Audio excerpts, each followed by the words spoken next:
Bom, nós teremos agora mais um momento Abras em Ação.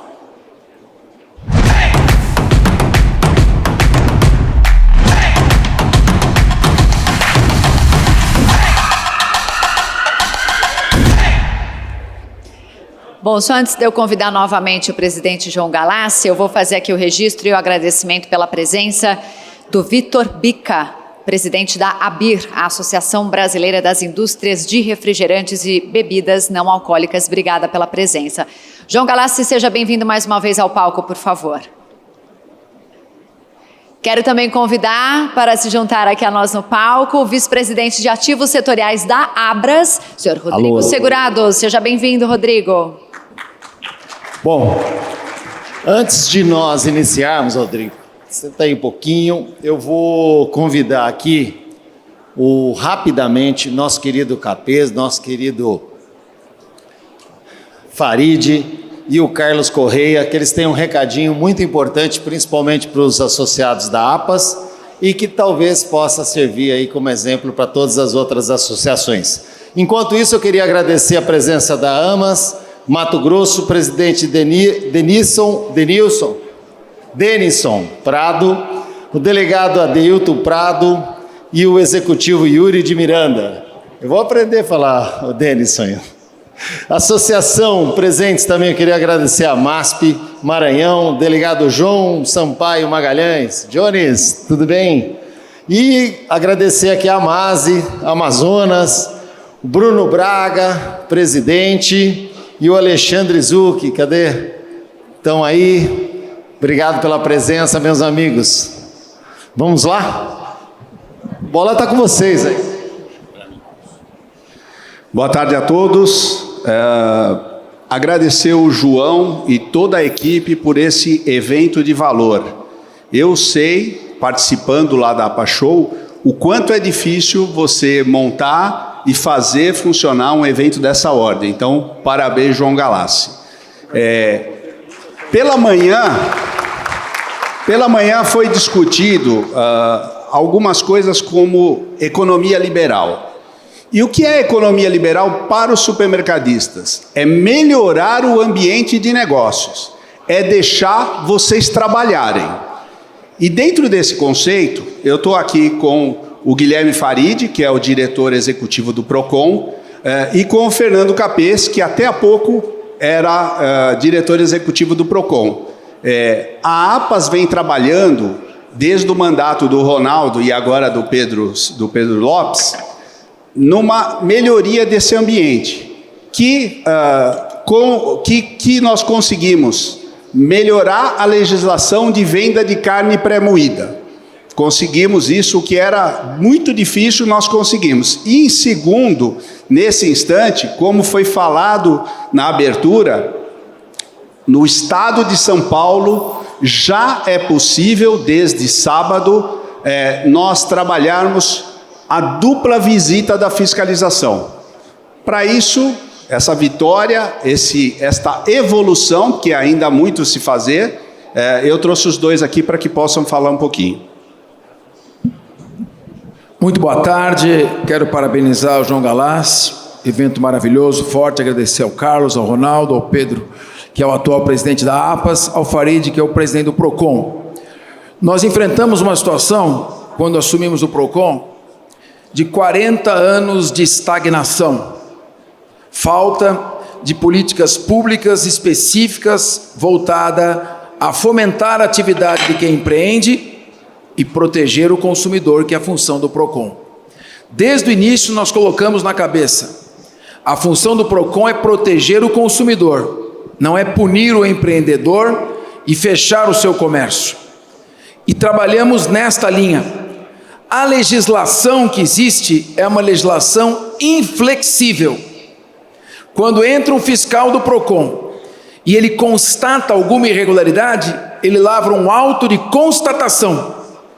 Não há como apagar aquilo que está no auto de constatação. Foi constatado. Não tem como desmentir aquilo. E a sequência é a aplicação de uma multa sem critérios de flexibilidade e dosimetria. Esta é a situação que nós pegamos. Com 650 servidores concursados, todos com mais de 20 anos de carreira, que muitas vezes não seguem orientação de diretores comissionados ou nomeados, como é o nosso caso. Por isso nós vimos trabalhando com afinco, junto com a APAS e com a Abras, de maneira séria, sem demagogia, para apresentar e entregar resultados concretos. Primeiro resultado: governador Rodrigo Garcia assinou o decreto que permitiu a venda de carne pré-moída em todo o estado de São Paulo. Para quem não sabe, tinha um decreto de 1978 proibindo a venda de carne pré-moída e mais de 800 milhões de reais de multas já lavradas que iam ser aplicadas. Nós tivemos um esforço enorme, porque é um absurdo multar um estabelecimento por estar vendendo uma carne higienizada com aprovação da vigilância sanitária. E em todo o estado, à exceção da capital, isso era prática irregular. Então, essa é a primeira notícia: o governador assinou esse decreto. Mas nós prosseguimos. O Farid fez um estudo percussiente. Fomos até a Procuradoria. Não pense que é fácil assinar um decreto de venda de carne pré-moída. Nós fomos na Vigilância Sanitária, na Secretaria da Agricultura, na Secretaria da Justiça, na assessoria parlamentar, na assessoria do Palácio, vai e volta, vem para cá, uma epopeia. Mais cômodo é cruzar os braços e deixar o tempo passar. A gente não se omitiu. E agora, também, com o mesmo circuito, com a mesma epopeia, foi prometido pelo governador Rodrigo Garcia, e eu estive com ele em um encontro na segunda-feira passada, uma semana atrás. Ele me perguntou como é que está a questão da dupla visita. Eu falei: está parada na sua procuradoria. A procuradoria está demora para dar um parecer, não sai nada de lá. Ele então deu uma ordem, o governador Rodrigo Garcia determinou que o parecer fosse entregue ainda na semana passada. E então, de acordo com esse parecer, caberia ao PROCON implantar a dupla visita. E o Farid, assumindo todos os riscos inerentes a isso, cumprindo a linha desse governo, que é uma linha pró-empreendedor, uma linha liberal, pró-mercado, emitiu a portaria estabelecendo a dupla visita. Já foi publicado, não é uma promessa, foi publicado no sábado, no Diário Oficial, a questão da dupla visita. Claro que temos ainda, vamos aperfeiçoá-la, vamos discutir, mas já está implantada a ideia. E, finalmente, a questão que se falou aqui da dosimetria, que é uma coisa para mim óbvia, é um princípio constitucional da proporcionalidade.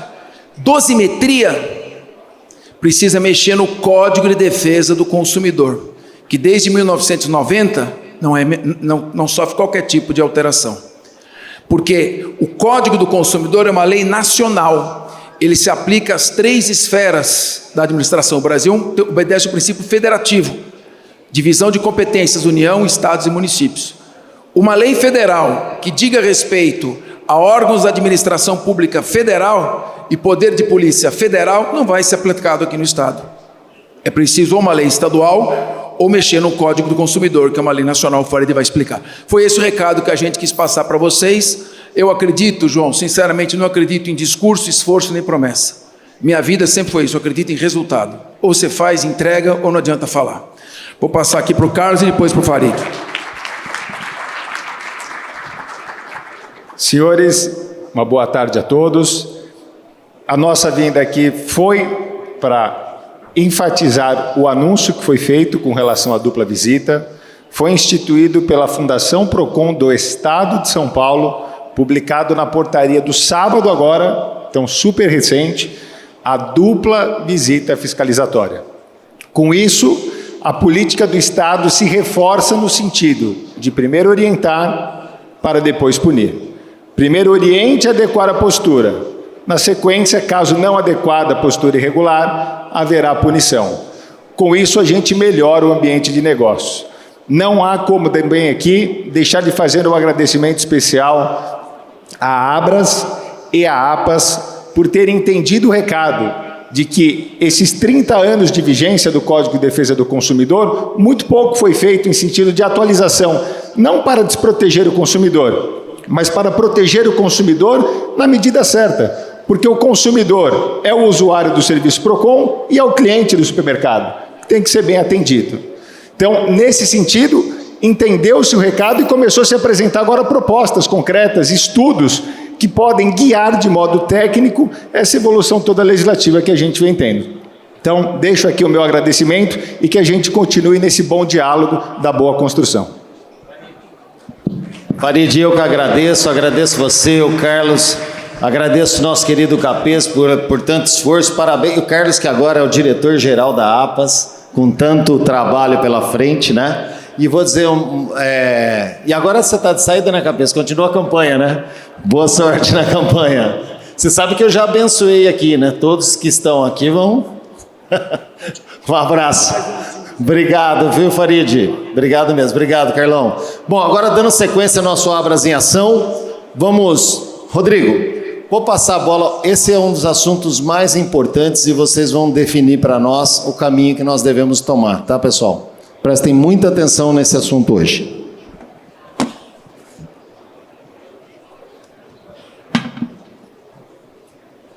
Boa tarde a todos. Eu gostaria de chamar ao palco, por favor,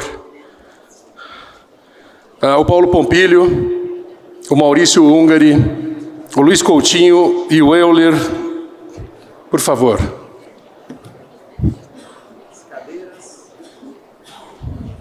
As cadeiras estão chegando? As cadeiras estão chegando. Já vamos ser... Cadê o... Não, e o presidente Sanzovo? Presidente Sanzovo, João Sanzovo, por favor. Oh, perdão. Vai pagar a conta, é? Perdão.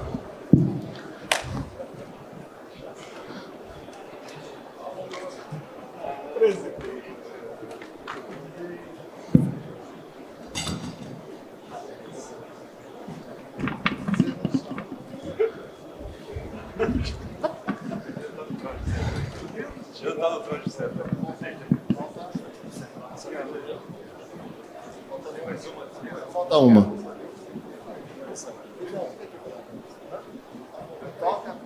Vamos lá. Eu preciso da apresentação.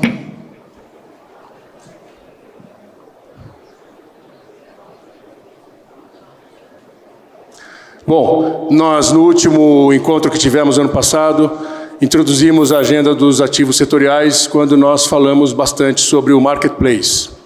E nós gostaríamos de prestar contas ao setor sobre o desenvolvimento que nós tivemos na vice-presidência de ativos setoriais.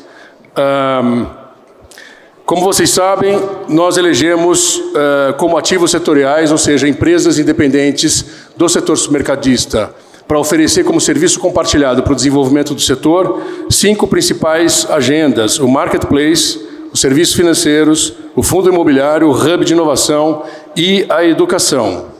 E nós estamos fortes nessa agenda. Porém, nós investimos um tempo na segurança jurídica e na estruturação da holding Abras, para que a holding pudesse dar vazão ao investimento nessas empresas fora da Abras. Então, cada ativo setorial desses, nós teremos 3 principais sócios.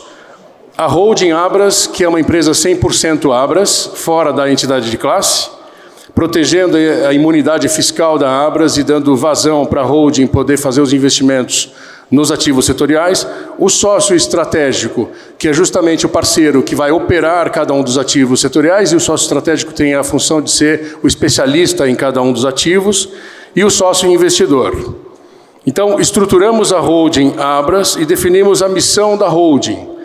A holding tem a missão de colocar a escala e a economia de escala do setor supermercadista brasileiro a serviço do seu próprio desenvolvimento e posicionamento estratégico através da criação de empresas privadas de economia de escala compartilhada, se transformando em potente motor econômico para financiar as atividades associativistas da Abras e das entidades estaduais de supermercados, associações estaduais de supermercados. Então, eu gostaria de anunciar o Conselho de Administração da Holding Abras, que está aqui conosco no palco.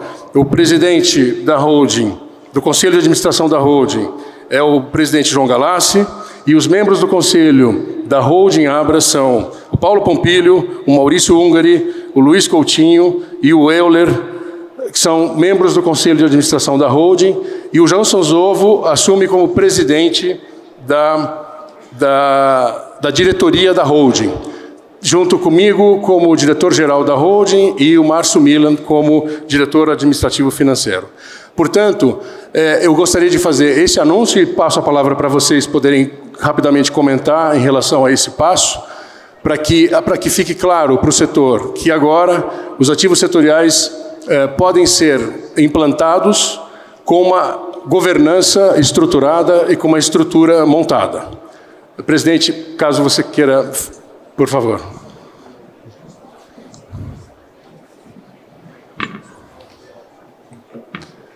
Boa tarde a todos.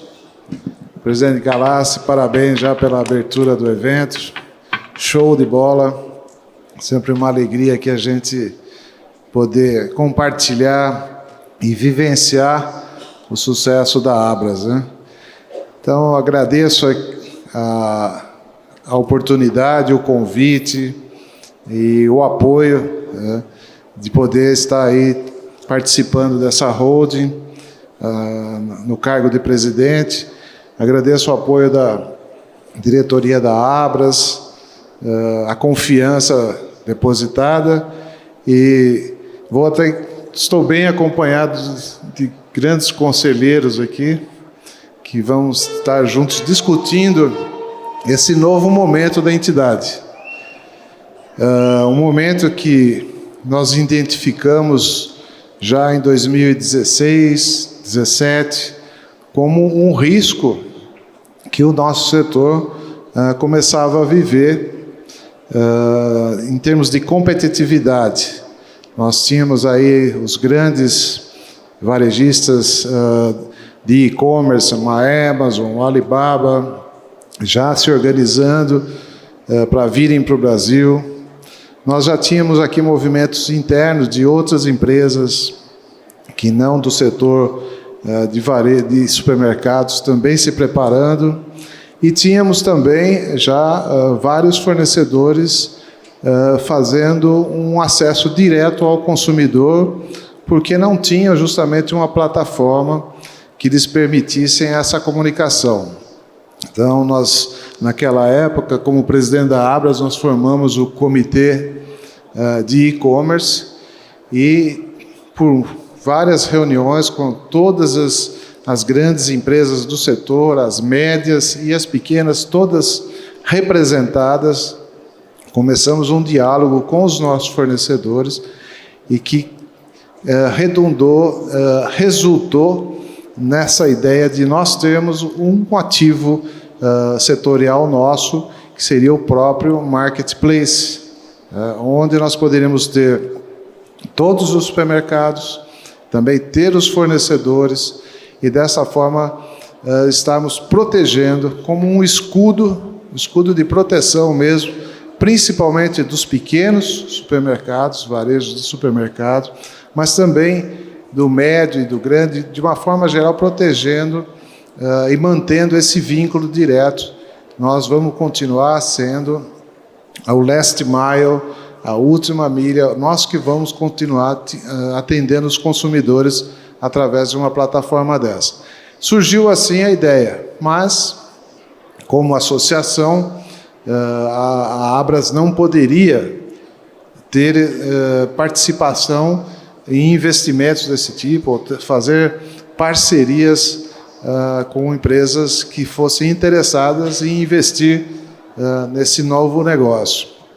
E aí, seguindo inclusive o exemplo da APAS, né, Galassi, que teve também essa ideia e criou duas empresas como ativos do setor para atender a nós mesmos, os associados, supermercadistas, abriu um caminho, abriu a forma de se fazer. Então foi aprovada pela nossa Abras a criação dessa holding, que terá um sócio estratégico e terá o sócio investidor, viabilizando dessa forma um ativo importante para o setor, e outros poderão vir também. Acho que depois nós vamos ter mais detalhes das outras iniciativas. Mas é assim que nós estamos começando, dando esse primeiro passo, né? Nós brincamos na reunião, um pequeno passo para a sacolinha, mas um grande passo para as várias sacolas do setor. Vamos atender muitos consumidores nessa nova tecnologia. Agradeço mais uma vez o apoio de toda a diretoria da Abras e a confiança nesses novos negócios. Obrigado.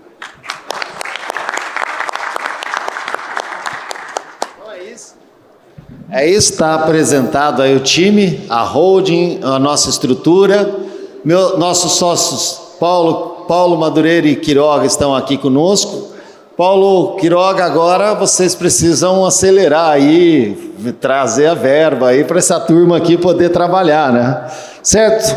Vamos agora apresentar o time que vai tocar aqui os nossos ativos setoriais. E o primeiro ativo setorial que já está no forno é o Marketplace. E aqui nós temos o Quiroga e o Paulo à disposição para quem quiser. Levanta um pouquinho só, Paulo e Quiroga. Quem quiser tirar alguma dúvida aqui, Paulo Quiroga está à disposição, tá? E agora vamos falar de outro ativo setorial. É isso. Obrigado. Meus amigos, pelo apoio. Obrigado. Muito bom, senhor. Parabéns. Parabéns. Juntos, hein? Obrigado. Bem, vocês conheceram então rapidamente os sócios estratégicos do Marketplace, mas só para que vocês tenham uma ideia da cronologia e de tempo que foi investido para chegarmos ao ponto de constituirmos uma nova empresa para oferecer o Marketplace do setor. Nós passamos por várias etapas e ainda temos muitas etapas pela frente para cumprir. Muito bem. Então, esse ativo setorial, Marketplace, ele conta com a orquestração da Abras, com 70% de participação. O sócio estratégico é a Solution Squad, com o Quiroga e o Paulo Madureira. E o sócio investidor está em processo de captação para o investimento, para colocar o ativo em funcionamento. Aqui, rapidamente, o Quiroga e o Paulo Madureira, que nós acabamos de apresentar. Pois bem, agora eu queria partir para o segundo ativo setorial que nós estamos trabalhando para desenvolver e colocar em funcionamento do setor, porém, desta vez, nós gostaríamos de fazer um processo mais participativo. Então, nós vamos apresentar a iniciativa dos serviços financeiros do setor supermercadista e, ao final da apresentação, nós vamos consultar os senhores, através do sistema de votação, se vocês acham que nós deveríamos continuar estudando e tentando estudar a viabilidade desse empreendimento, que significa criar o banco do setor supermercadista. 7% do PIB passa nas nossas lojas. E nós pagamos altos custos de serviços financeiros para os bancos comerciais. Por que não transformar esse lucro que hoje está na mão dos bancos comerciais para o setor e isso se transformar em acréscimo de margem das empresas do setor supermercadista? Então, ao final da minha apresentação, e esse estudo nós fizemos em parceria com uma consultoria internacional de primeira linha, que pôde nos dar uma noção preliminar de macrodimensionamento do que seria criarmos uma instituição financeira para o setor supermercadista. Bem, então, nós temos aqui a constatação, no gráfico em azul, do faturamento total do setor supermercadista. Se eu puder ter essa tela na tela central, eu agradeço, em maior tamanho, por favor. No primeiro gráfico à esquerda, em azul, nós temos o faturamento do setor supermercadista, chegando a 611 bi de faturamento. Esse crescimento de 2019 a 2020 é justamente quando nós mudamos a metodologia e consideramos o atacarejo dentro dos nossos números. E do lado de cá, nós temos a representatividade do nosso setor no PIB brasileiro. Então, se vocês observarem, a primeira coluna, o setor de serviços, em termos do PIB brasileiro por percentual, é 30% do PIB. A segunda coluna são o setor público, com 16% do PIB. E 15% é o comércio, sendo que nós, setor supermercadista, somos metade do comércio, com 7,5% do PIB, que é o que está destacado em amarelo. 14% é agropecuária, 11% é indústria, 7% é logística e construção, 6% utility, formando 100% do PIB nacional. Ok, isso é um dado conhecido, mas só para dar representatividade do nosso setor. Na próxima tela, nós temos a quantidade de recursos... Perdão, Sazova quer tirar a foto, por favor. Nós vamos disponibilizar isso para vocês em seguida, tá? Em seguida, nós vamos ver aqui a quantidade de dinheiro que o setor supermercadista paga pelos serviços financeiros que consome. São 27 bilhões de reais que o setor paga para o setor de serviços financeiros. Ou seja, pagamos para os bancos comerciais 27 bilhões de reais. Muito bom. A composição do uso dos produtos financeiros 8 disso é pagamentos, 8 desses 27 é pagamentos, no gráfico da direita, 16 é crédito, sendo que 6 é antecipação de recebíveis e 10 é antecipação de recebíveis e 6 é capital de giro, e seguros 3. Essa é a composição de todos os serviços financeiros que a gente consome do mercado, 27 bilhões.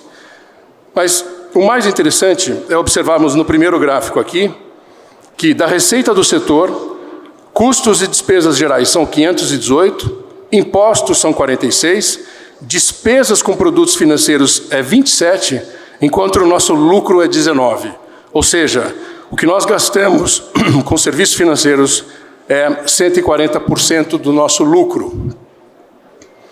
E nós fizemos uma pesquisa junto ao setor supermercadista, e vocês nos disseram quais são as necessidades de redução de custos dos serviços financeiros, e apareceu que devemos reduzir as taxas dos vouchers da alimentação, das taxas dos adquirentes, do MDR e da antecipação de recebíveis. Ou seja, 71% do setor supermercadista diz que gostaria de reduzir os custos desses serviços financeiros. Muito bem. Como 63% da nossa venda é com meios eletrônicos de pagamento, dos 611 bi do que a gente vende, 385 é eletrônico e 226 bi são outros meios de pagamento. E vocês sabem muito bem que as taxas que nós pagamos para os serviços, tanto de voucher, quanto de crédito, quanto de débito, variam no voucher de 3% a 7%, no crédito de 1% a 3,5% e no débito de 0,52% a 2%, concentrado em alguns adquirentes e alguns bancos. Os mesmos bancos que são donos das principais empresas de adquirência concentram em adquirência 83% no nosso setor é concentrado nesses players. Em bancos emissores, 73% do que a gente consome está concentrado nessas instituições financeiras. E 89% das bandeiras que trafegam nas nossas lojas estão concentradas nessas bandeiras. Bom, dito isso, enquanto nós observamos e pagamos esse custo, o setor varejista tem montado as suas operações de serviços financeiros. Aqui alguns exemplos do Carrefour, do Tribanco, do Grupo Martins, do Digimais, da rede Renner e do Banco VR. No primeiro gráfico em cima, o primeiro número lá em cima é a quantidade de ativos totais e a linha embaixo é o patrimônio líquido de cada uma dessas instituições. Só para dar um exemplo de algumas instituições do varejo que abriram suas instituições financeiras banco. Nesse gráfico ao lado, nós temos uma profusão de marketplaces, outras instituições financeiras e fintechs, e nós observamos que a indústria também abrindo mão com serviços financeiros atendendo direto ao consumidor, o próprio atacado, o varejo, enfim, existem muitas iniciativas, alguns exemplos aqui, como o próprio Pão de Açúcar, o Carrefour, o Seconsud, a própria Ambev montando o seu banco, né? O Mufato. Então, nós achamos que devemos criar a nossa instituição financeira porque temos escala e podemos reduzir muito o custo do setor e, mais do que reduzir o custo, oferecer linhas de receitas novas, mudando substancialmente a margem das nossas empresas. E também perguntamos para o setor quais são as dores e que tipos de serviços financeiros o setor gostaria de ter. O que vocês nos responderam? Que vocês gostariam de ter taxas atrativas, precificação transparente dos serviços financeiros e segurança e disponibilidade. E se tiverem esses 3 fatores, vocês estão seguros para consumir outro serviço financeiro que não os oferecidos atualmente, que não são personalizados para as nossas lojas nem para as nossas empresas. Portanto, se criarmos uma instituição financeira especializada no setor supermercadista, nós conseguiremos oferecer essas 3 principais fatores críticos de sucesso que vocês consideram como atrativo. E, ao pensar nessa instituição financeira, nós pensamos no escopo que ela poderia ter ao longo do tempo. E são 3, basicamente, atividades que esse banco poderia atuar. Nós poderíamos ter um banco PJ para atender as empresas de supermercados, B2B, que é a bola amarela. E nós podemos também ter serviços financeiros oferecidos aos fornecedores das nossas lojas, antecipando a cadeia de recebíveis dos fornecedores, e podemos oferecer para os nossos 28 milhões de clientes e consumidores dia serviços financeiros de fomento a consumo ou de outros serviços. E a soma dessa possibilidade de oferta de produtos e serviços financeiros pode significar um incremento nas nossas margens. E é isso que eu gostaria de apresentar aqui, tanto na redução de custos dos serviços financeiros que teríamos, como novas receitas, tanto oferecendo produtos e serviços para os fornecedores, quanto para os clientes, nós poderíamos ter um incremento de 34% a 50% da margem média do setor. E essa construção está demonstrada no gráfico à direita. O nosso lucro líquido é de 19%, nós teríamos redução de custos para os mercadistas em serviços financeiros da ordem de 2 a 2,5 bi, nós teríamos um lucro da instituição financeira que seria repartido em redução de custos e novas receitas para os mercadistas, que é essa segunda faixa, de 2,5 a 3, e lucro da instituição financeira atendendo os consumidores de 2 a 3.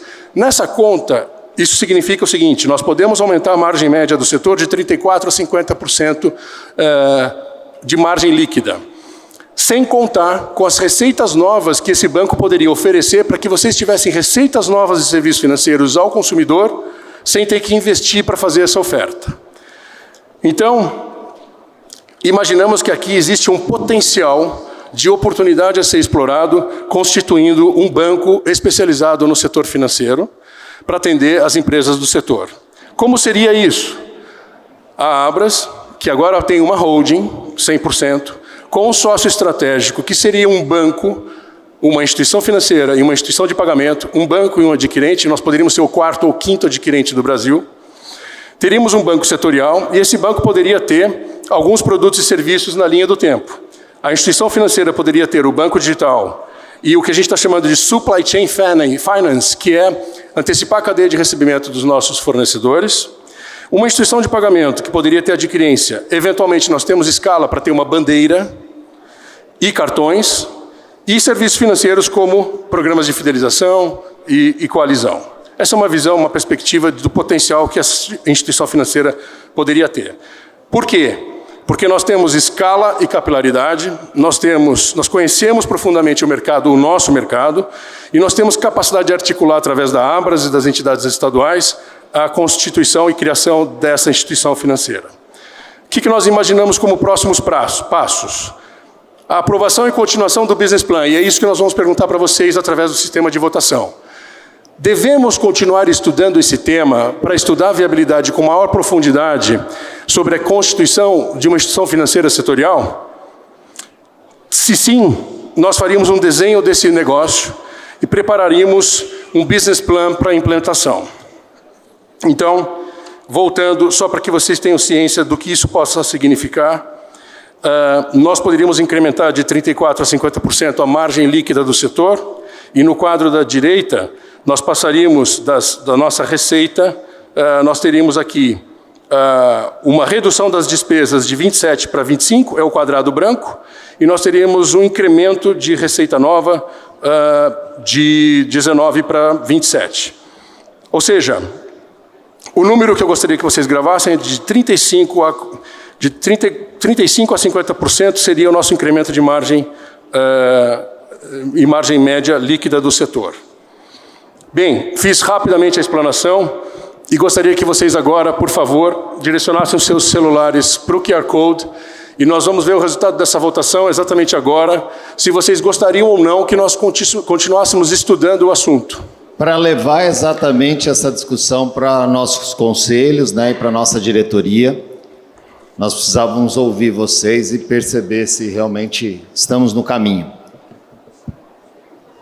Eu não sei se esse gráfico nos aponta quantas pessoas votaram, Alexandre, se puder nos dar.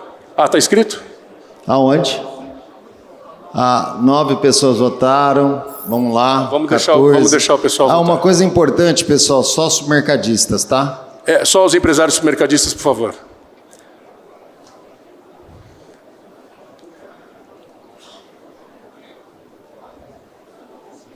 Não consegue?